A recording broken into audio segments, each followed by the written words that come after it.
കോട്ടക്കണ്ണിട്ട് നോക്കും കാക്കേ, നിന്റെ വീട്ടിൽ രണ്ട് വർത്താനം കാക്കേ. കാക്കേ, മേളിൽ രാവിലെ ആളെനൊക്കെ ഒന്നും കാണുന്നില്ലല്ലോടാ. രണ്ടും തമ്മിൽ തല്ലി ചത്തോ? നീല പേടിപ്പിക്കാടാ. വാ പോയി നോക്കാം. കൈ കഴിയാ മുണ്ട് താത്ത. ഭയങ്കര ഓട്ടൻ.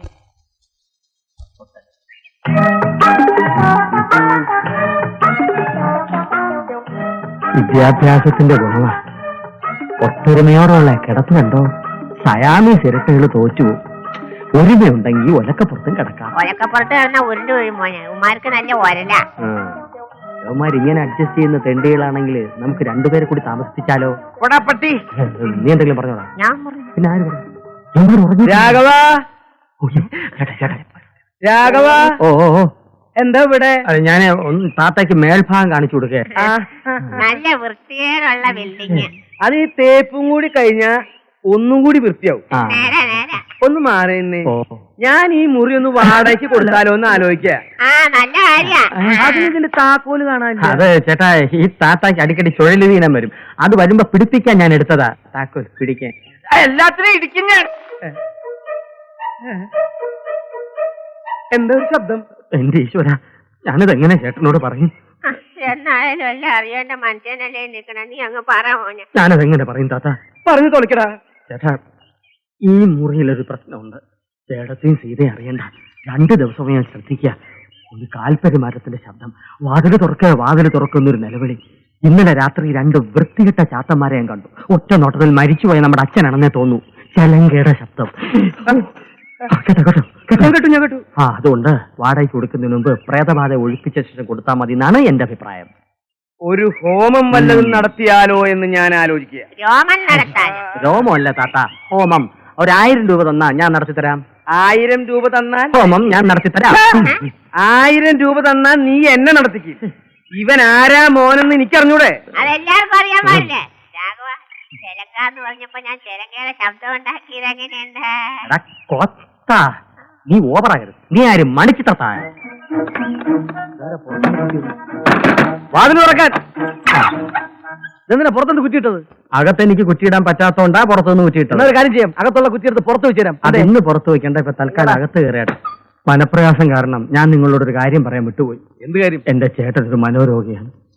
കുടുംബത്തിൽ പിറന്ന ഏത് ചെറുപ്പക്കാരെ കണ്ടാലും വാക്കത്തി കൊണ്ട് വെട്ടും.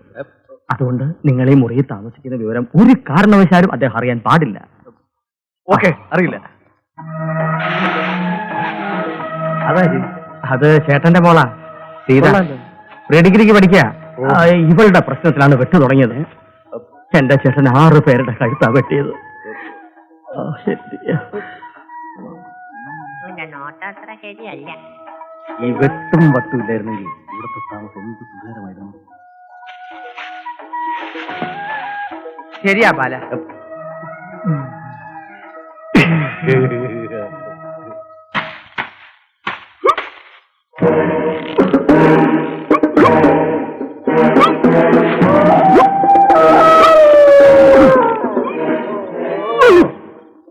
എന്റെ ഈശ്വര, രാഘവൻ പറഞ്ഞത് നേരാ. ഇത് ചാത്തൻ തന്നെയാ. അതെ, ചാത്തന. എന്താ എന്ത് പറ്റി? ഞാനേ ഈ പറമ്പിലൊക്കെ ഓടി നടന്ന് എക്സസൈസ് ചെയ്യായിരുന്നു. നീ വരുന്നുണ്ടാവൂടാ? അപ്പോ ഞാൻ പറഞ്ഞത് അനുസരിച്ച് തുടങ്ങിയല്ലേ? ഇനി പത്രത്തിൽ കാണാറുള്ള ആ ഗുളി കൂടി കഴിച്ചു തുടങ്ങിയാ മതി. അതേത് ഗുളിക അച്ഛാ? ഒരിക്കലും ഒരച്ഛന് മകളോട് പറയാൻ പറ്റാത്ത ഒരു ഗുളിക അമേരിക്കയിലുള്ള തെണ്ടികള് കണ്ടുപിടിച്ചു മോളെ.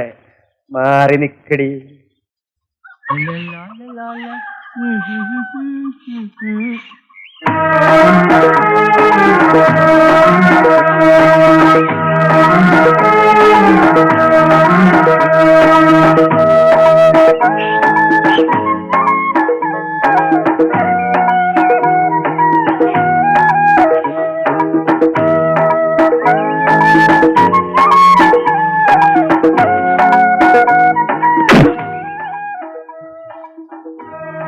ഹലോ, ആരും കണ്ടില്ല. തലയ്ക്കുള്ള എക്സർസൈസാ.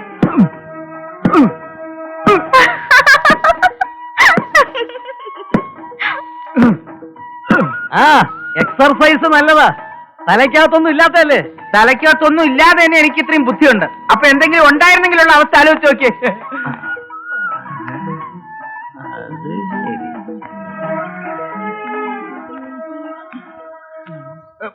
പ്രായമായ പെമ്പളാണല്ലോ വീടാ. കേൾപ്പെടാത്ത അകത്ത് പല്ല് വയ്ക്കാനുള്ള സൗകര്യം ഉണ്ടായിരുന്നല്ലോ. ഉണ്ട്, പക്ഷെ ഇവിടെ തുപ്പാൻ പറ്റില്ലല്ലോ. അവിടെ തുപ്പായിരുന്നല്ലോ. തുപ്പാൻ, പക്ഷെ ഇവിടെ നിന്ന് തേക്കാൻ പറ്റില്ലല്ലോ.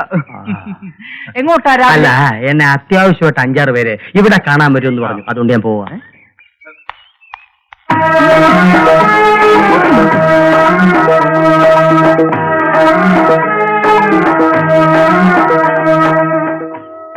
ഞാൻ ക്രിക്കറ്റ് പ്ലെയറാ. കപിൽ ദേവന്റെ ഫ്രണ്ടാ. ബൗളിംഗ് കാണണം. അയ്യോ, അച്ഛന് ഏറുകൊണ്ടേ ഏറുകൊണ്ടേ.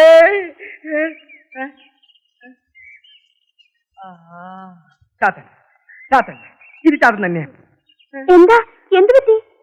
ചാത്തൻ, ചാത്തൻ. ചാത്തനൊന്നും അല്ല. ഈ മനുഷ്യൻ എന്താ? കാക്ക എന്തോ കൊണ്ടുവന്നിട്ടിട്ട് പോയതാ. എന്നിട്ട് അതാ ഇവിടെ. ഞാൻ തിന്നു. ഓ,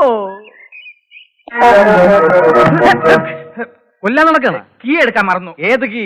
എന്ത് കീ? എന്ന് മുതലായി ഈ കപിൽ ദേവ് ആയത്? അപ്പൊ അതും കണ്ടു. കുളിക്കാൻ കയറാന്ന് പറഞ്ഞിട്ട് ഞാൻ കുളിച്ചോളാം. അതെ, രാവിലെ മഞ്ജു, ഉച്ചയ്ക്ക് രാധ, വൈകുന്നേരം ഷീല, അതൊക്കെ പോരെ? ഇതിലും കൂടെ കയറി മാന്തണോ? താൻ അറിഞ്ഞ ആ കല്ല് ചെന്ന് കൊണ്ടതേ പെണ്ണിന്റെ അച്ഛന്റെ കഴുത്തിനാ. എന്റെ ഫാദർ ഇല്ലായുടെ കഴുത്തിന് കല്ല് കൊണ്ടപ്പോ എന്റെ ഹൃദയത്തിൽ കല്ല് കൊണ്ടതുപോലെ എനിക്ക് തോന്നിയത്. ഫാദറില്ല. ഫാദർ ഇല്ല, എനിക്ക് ഫാദർ ഇല്ല എന്ന് പറയായിരുന്നു. പതുക്കെ പതുക്കെ പിച്ച വെച്ച് നടക്കാൻ തുടങ്ങിയ കാലത്ത് എന്റെ ഫാദർ ഇല്ല എന്നോട് ഇവിടെ പറഞ്ഞു. ഇങ്ങനെ പോയാൽ താമസിയാതെ പിച്ചെടുക്കേണ്ടി വരും. ഇനി ഞാനൊരു രഹസ്യം പറയാം. ആ പെൺകുട്ടിയുമായി കഴിഞ്ഞ 3 വർഷമായി ഞാൻ അഗാധമായ പ്രണയത്തിലാണ്. അന്ന് ഞാൻ എഞ്ചിനീയറിംഗ് കോളേജിൽ പഠിക്കുന്നു. അവളോട് പറയുമായിരുന്നു, ഗിരിനിരകളിൽ നിന്നും നിനക്ക് ഞാൻ സുഗന്ധം തുളുമ്പുന്ന പുഷ്പങ്ങൾ കൊണ്ടുവരും. നീല ശംഖുപുഷ്പങ്ങൾ, വയലറ്റ് ഓർക്കിഡ് പുഷ്പങ്ങൾ, പൂക്കൂട നിറയെ സ്നേഹം, ചൂരൽ കൂടെ നിറയെ ചുടുചുമരങ്ങൾ. അങ്ങനെ ഞങ്ങളുടെ പ്രണയം അനുദിനം മൊട്ടിട്ട് പൊട്ടിവിടർന്നു. മനസ്സിലായോ? എന്ത് മനസ്സിലായി? തന്റെ പ്രേമം പൊട്ടി താൻ മുട്ടയിട്ടു. മണ്ണാങ്കട്ട കരിയില്ല. കാശിക്ക് പോയി. എപ്പോ? ഇപ്പോ. ഒരു കാര്യം ഞാൻ പറഞ്ഞേക്കാം, ഇനിയും ഇതുപോലുള്ള ദുർനടത്തം ഞാൻ കണ്ടാൽ ഡോക്ടറായി മാറിയ ബ്രോക്കർ വ്യാജന്റെ കഥ ഈ നാട് മുഴുവൻ ഞാൻ പാട്ടാക്കും. ചതിക്കല്ലേ പ്ലീസ്. ഇനി ഒരു സ്ഥലം അന്വേഷിച്ച് കണ്ടുപിടിക്കാൻ വളരെ ബുദ്ധിമുട്ടാ. അതറിയാലോ. എന്നാ പോയി കുളിക്കാൻ എനിക്ക് ഇത്തിരി വെള്ളം എടുത്തോണ്ട് വാ. അത്രേ ഉള്ളോ?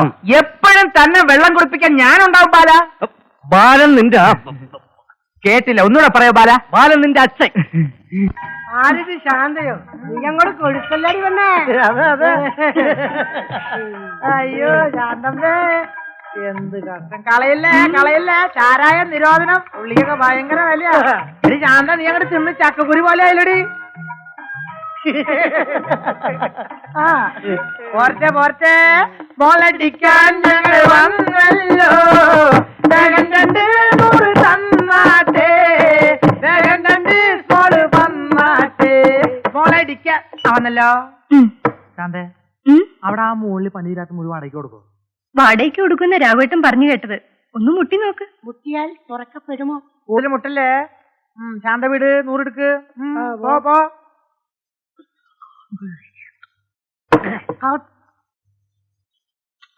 ഓക്കെ, 1000 രണ്ടുപേരുടെയും 2000. താത്താ, ഇത് ബാങ്ക് ഉദ്യോഗസ്ഥനാ ചന്ദ്രൻ. ഇത് പട്ടാമ്പി സംസ്കൃത കോളേജ് അധ്യാപന. പത്രോസ്.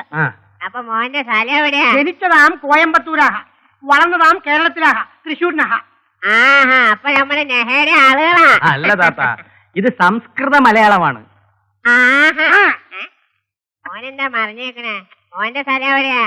1967 കേരള സംസ്ഥാനത്തിലെ ഏറ്റവും ഉയരം കൂടിയ ജില്ലയായ വയനാട്ടിൽ ജനിക്കേണ്ടിയിരുന്ന ഞാൻ അച്ഛനും അമ്മയും കൂടി ചില സാങ്കേതിക കാരണങ്ങളെല്ലാം ഉപേക്ഷിച്ച് തിരുവനന്തപുരത്ത് എത്തിയതിനാൽ തിരുവനന്തപുരത്ത് പൂജപ്പുരയിലെ കൊച്ചു റൂമിൽ സുഖമായി പ്രസവിച്ചു. ഞാനല്ല, അമ്മ.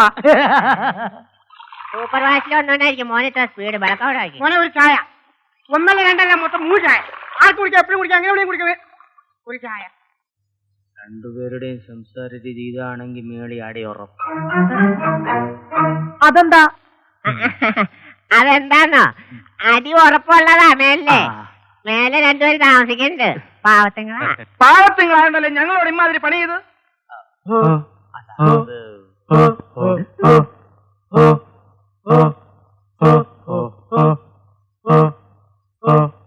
കാട്ടിയാതിക്കാരെ എന്താ ഇത്? തട്ടി? ആരെ തട്ടി? എവിടെയും തട്ടിയില്ല. മറ. എല്ലാത്തിനും ഒരു മറ വേണം. അതിനാണ് സാറേ ഇത്. എന്നെ കൊണ്ടൊന്നും പറയിക്കരുത്. മനുഷ്യര് പോയിട്ട് 4 കോഴിക്കുഞ്ഞുങ്ങൾക്ക് പോലും താമസിക്കാൻ അതിനകത്ത് സ്ഥലമില്ല. ഏതായാലും ഞങ്ങൾ ഇവിടെ നിന്ന് മാറിപ്പോവാൻ തന്നെ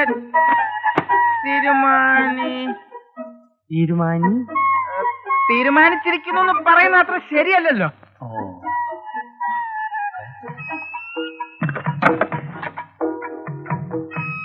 ഞങ്ങളുടെ മനസ്സ് ഇവിടെ ഉടക്കിപ്പോയി ഈ മുറിയില്.